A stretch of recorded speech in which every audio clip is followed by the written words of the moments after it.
Cuidado, irmão, tome cuidado com a falta de união. Se o inimigo entrar, você não vê, porque ele usa sapatinho de algodão. A paz do Senhor, povo lindo de Deus, para você que é novo por aqui, eu sou a diaconisa Tânia Anjo, e é com esse louvor de antigamente que já nos alertava sobre a sutileza de Satanás dentro da igreja, que inicio hoje o terceiro trimestre das lições bíblicas da editora CPAD, que tem o tema os ataques contra a Igreja de Cristo, as sutilezas de Satanás nesses dias que antecedem a volta de Jesus Cristo. O comentarista é o pastor José Gonçalves, ele é pastor da Assembleia de Deus em Água Branca, Piauí. A capa é uma das coisas que eu sempre faço no início de cada trimestre, e a capa ela já fala muito também da importância que ela traz para nós, os indícios do que acontecerão no conteúdo do trimestre nessa revista. Note que temos a imagem de um cavaleiro medieval com sua armadura. Isso já nos remete para Efésios 6, onde fala da armadura de Deus. Note também que nesse cavaleiro ele está com o seu escudo se protegendo de flechas em chamas. Já nos traz à memória o versículo 16 de Efésios 6, usem o escudo da fé, com a qual vocês poderão apagar todas as setas inflamadas do maligno. A armadura de Deus, descrita pelo apóstolo Paulo em Efésios 6, do 10 ao 18, é nossa defesa espiritual contra os ataques de Satanás. Desde a criação, a terra tem sido um campo de batalha entre Deus e Satanás.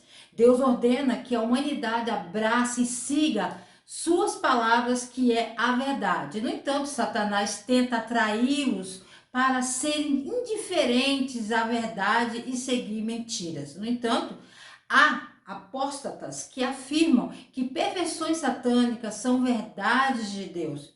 Como ele não pode criar, Satanás está usando os mesmos velhos truques hoje, mas com um sucesso incrível. Sim, as táticas de fazer o que é o mal parecer bom estão vivas e prosperando hoje. Sutileza é um adjetivo que qualifica uma pessoa ou algo delicado, meigo, suave.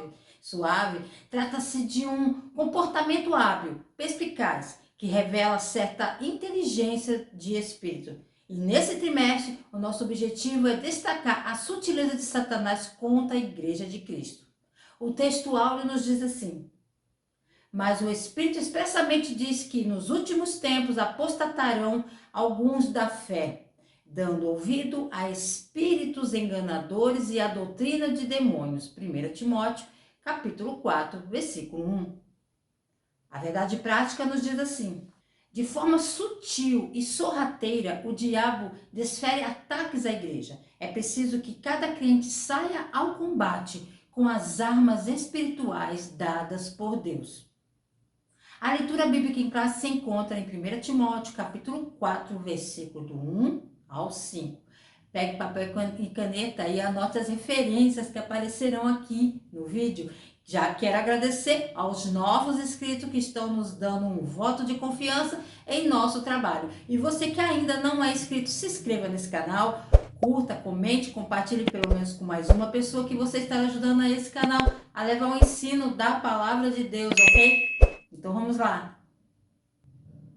Tópico 1, a igreja sob ataque. Subtópico 1, a sutileza do ataque. Satanás quer suprimir e extinguir a luz do Evangelho de Cristo. Suas legiões na guerra mundial contra a verdade e contra aqueles que a carregam através de mentiras, de distorções de fatos e significados das palavras, através de agressões e opressões e da censura, de distrações, desvios, tentações, seduções, relacionamentos e alguns objetivos. O inimigo ruge dentro e fora da igreja reconhecida. O inimigo de nosso Senhor ganhou muito apoio no mundo e os santos estão sendo tirados de nossa fonte e seu propósito. Sabemos que qualquer um que deseje ter uma vida piedosa em Cristo sofrerá perseguições, mas devemos começar a reconhecer os outros meios pelos quais o diabo procura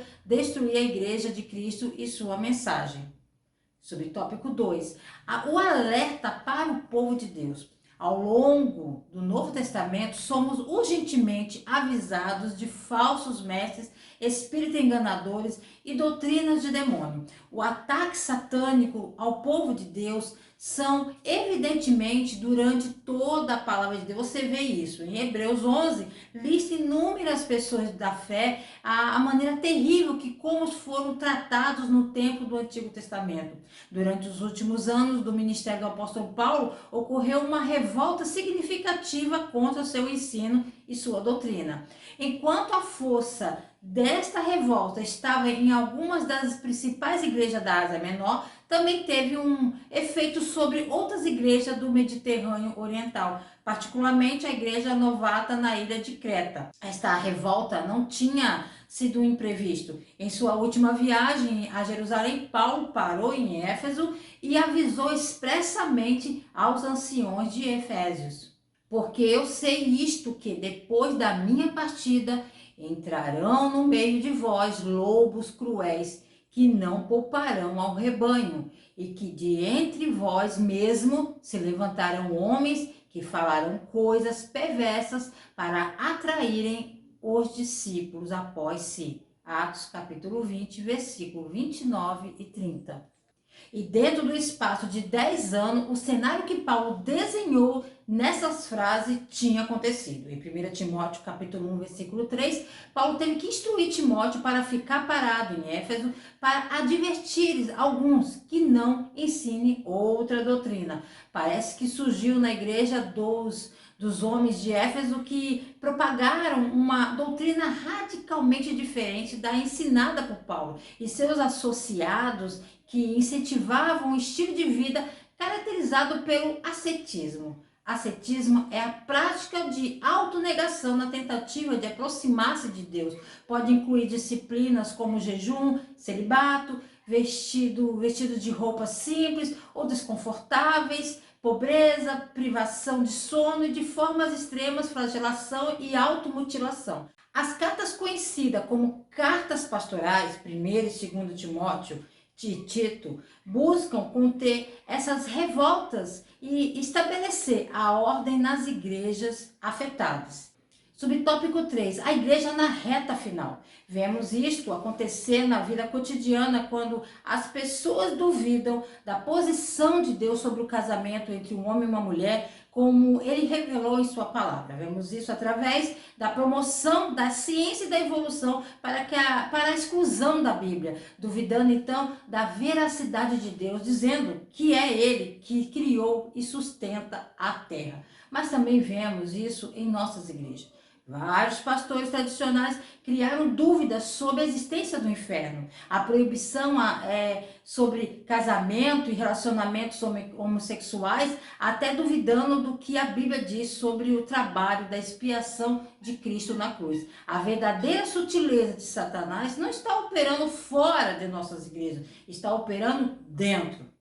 A igreja de Cristo precisa estar em estado de alerta contra as sutilezas de Satanás nesta reta final.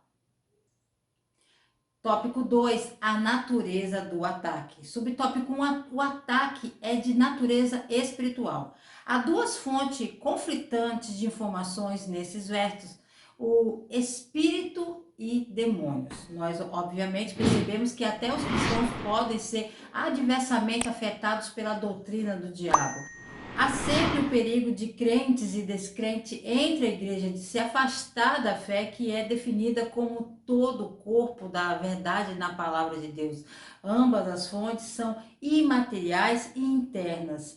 Os seres espirituais são invisíveis, mas ainda têm uma influência. O Espírito Santo oferece um aviso, enquanto outros espíritos são fontes de engano. Satanás é o imitador final de tudo. Ele imita a verdade, mas mistura com um engano para afastar as pessoas de Deus. Seus ajudantes são outros espíritos enganadores que também buscam cegar as pessoas. Eles podem influenciar os líderes a se tornarem enganadores também e levar outros a se desviarem. Pessoas que não estão satisfeitas com a palavra de Deus e Jesus Cristo são particularmente suscetíveis a decepções. Eles adicionam coisas ao evangelho enquanto se apresentam como professores da verdade. Infelizmente, os crentes podem ser persuadidos pelas ideias de espíritos enganadores.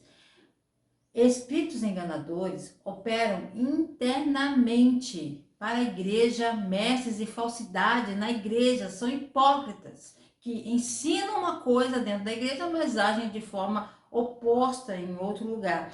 Quanto mais eles apresentam uma falsa frente, mais insensíveis eles se tornam para a verdade. Suas consciências se tornarão tão cauterizadas que eles precisam ser removidos da igreja. O povo de Deus precisa saber como se comportar nesse sistema mundial caído e como se proteger de todas as formas de apostasias e mal. O próprio Jesus alertou sobre falsos cristos e falsos profetas que surgiriam nos tempos finais, mostrando sinais falsos e maravilhas mentirosas a fim de desviar os outros e enganando os eleitos de Deus. Subtópico 2, o ataque de natureza moral. Pela hipocrisia de homens que falam mentiras, tendo cauterizada a sua própria consciência. 1 Timóteo, capítulo 4, versículo 2.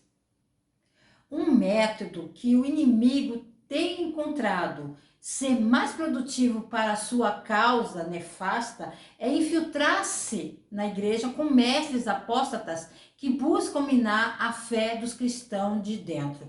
Paulo acusa essas pessoas de falar mentiras e hipocrisias e as descrevendo como tendo sua consciência cauterizada, ou seja, com ferro em brasa. Já é ruim, suficiente quando o homem ensina o erro, porque não tem compreensão da Bíblia. Mas quando alguém deliberadamente e sistematicamente define a intenção de enganar os crentes, as questões são muito intensificadas e o alerta contra a aproximação da apostasia durante a atual era da igreja é um assunto importante em muitas epístolas do Novo Testamento.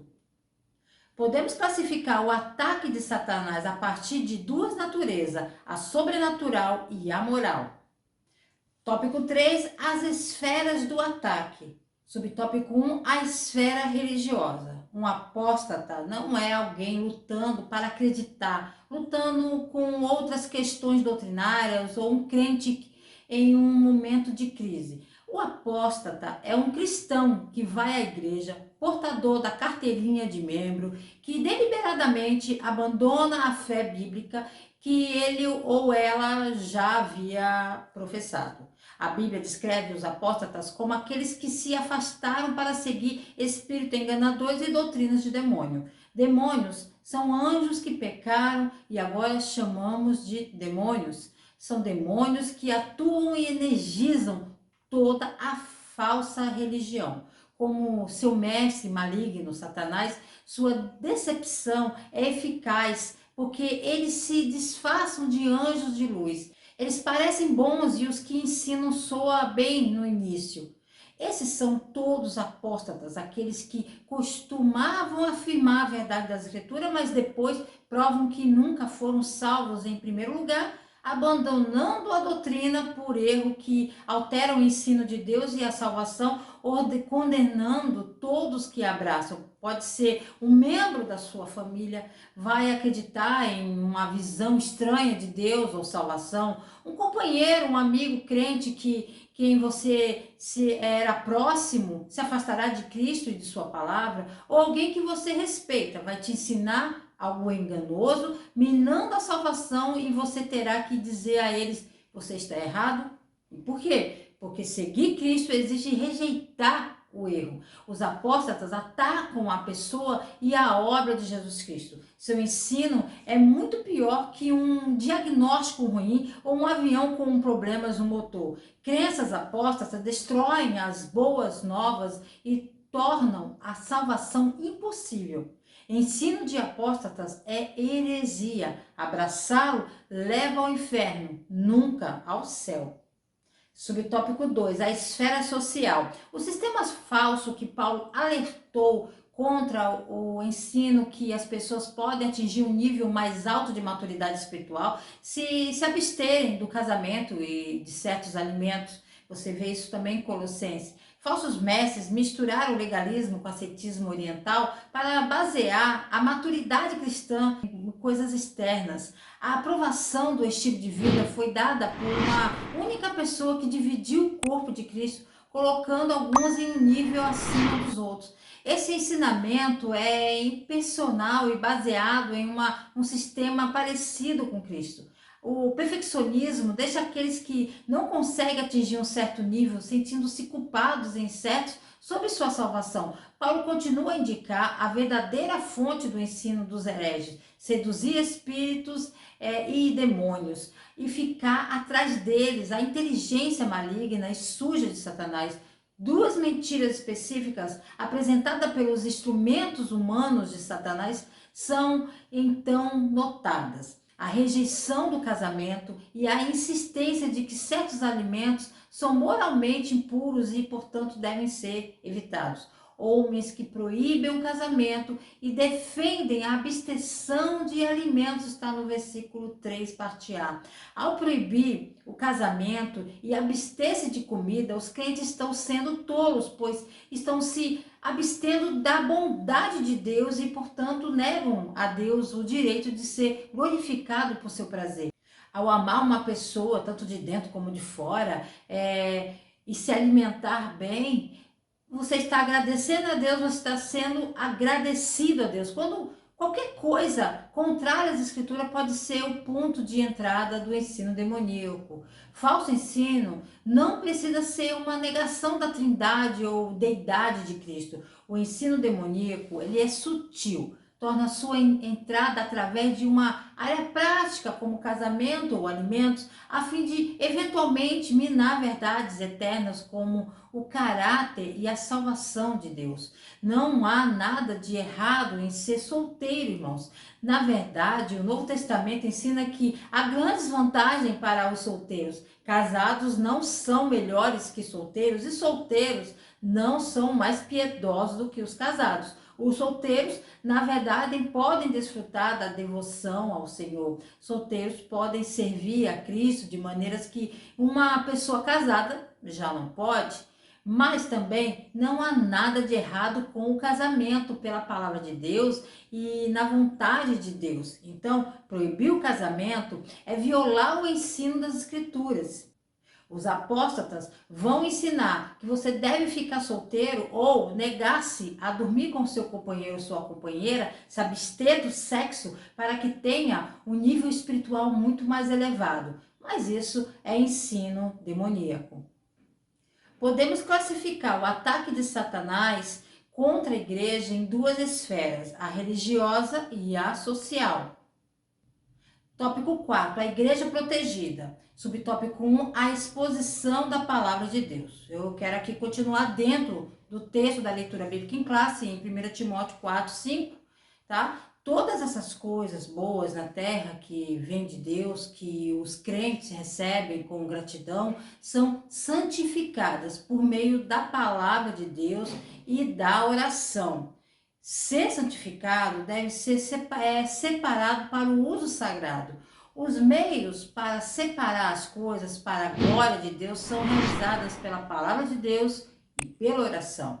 Essa oração é ação de graças, expressando gratidão por seus dons. Dizer graças em uma refeição é agradecer pela comida. Olhe para o versículo 5, na Epístola Pastorais, referência à palavra de Deus, refere-se à mensagem da salvação. Através dessa mensagem, os crentes passaram a saber a verdade em Cristo.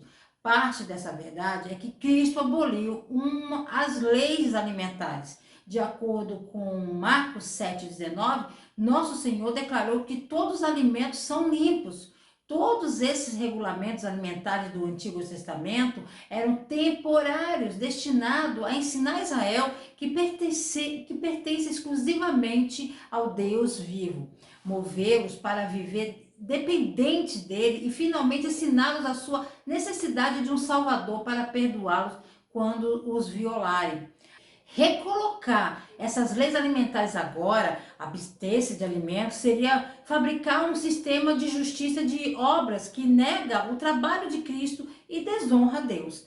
Se os crentes entenderem o versículo 5, a palavra de Deus, que aqui descreve o Evangelho, eles sabem que em Cristo Deus aboliu essas leis alimentares e com oração agradecida, oferecida a Deus, eles podem desfrutar de todos os seus bons dons e Deus será glorificado nesse processo.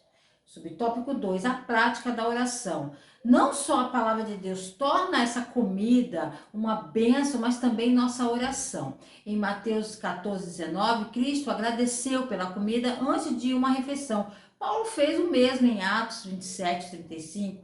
Antes de comer, ação de graça consagra a nossa comida diante de Deus. O falso ensino do ascetismo nega a bondade de Deus. O que a palavra de Deus declara como bom, devemos receber com um coração agradecido. Nada deve ser rejeitado se Deus o santificou. Mestres hipócritas não são imediatamente alarmes. Eles já são confiáveis na igreja, porque já existem há algum tempo. Eles estão ali infiltrados. Eles procuram pessoas novas ou mais fracas, que seu ensino pode facilmente desviá-los. Então Paulo se volta para a prática comum entre os judeus e os primeiros cristãos de oferecer uma oração de agradecimento a Deus antes de participar de uma refeição. Aquela prática conhecida como dizer graças ou pedir uma bênção. Em outras palavras, a oração de ação de graças para uma refeição colocada, a refeição em sua perspectiva adequada, pois por meio da oração a comida é reconhecida como pertencente a Deus e reconhecida como um presente de sua mão. Entendido dessa forma, esse texto serve como um lembrete oportuno para nós que vivemos em uma cultura em grande parte ingrata da importância de retornar graças a Deus pelo nosso pão diário. Como cristão, é possível até mesmo comer e beber para a glória de Deus. O apóstolo Paulo menciona pelo menos duas armas que a igreja deve usar contra esse ataque: a palavra de Deus e a oração. Para concluir, o legalismo ou a falta de valores piedosos podem saquear uma igreja. A falta de disciplina ou membros da igreja autorizados a viver em pecado, vivendo solteiros, adultério, fornicação, pode derrubar uma igreja. Assim como a falta da pregação bíblica, onde em vez disso a palavra do homem é ensinada. Além disso, se os sacramentos não são administrados regularmente, a ceia do Senhor e o batismo, por exemplo, a igreja se torna nada mais do que um clube de campo glorificado para os pecadores. Se uma igreja está fazendo o que Deus ordena, então ele abençoará essa igreja e Deus dará o aumento. Mas isso trará perseguição. Mas a perseguição significa que a igreja deve estar fazendo o que Cristo ordenou. E a perseguição pode trazer crescimento. Lembre-se que Jesus prometeu que seríamos perseguidos, mas a igreja que ele está construindo não será impedida mesmo pela morte. Isso é porque o que Deus constrói sempre permanece. Para você que chegou até o final desse vídeo, que possamos caminhar até o final desse trimestre, querendo o Senhor. Se ele não voltar, estarei de volta aqui a mais um Resumo EBD. A paz do Senhor a todos.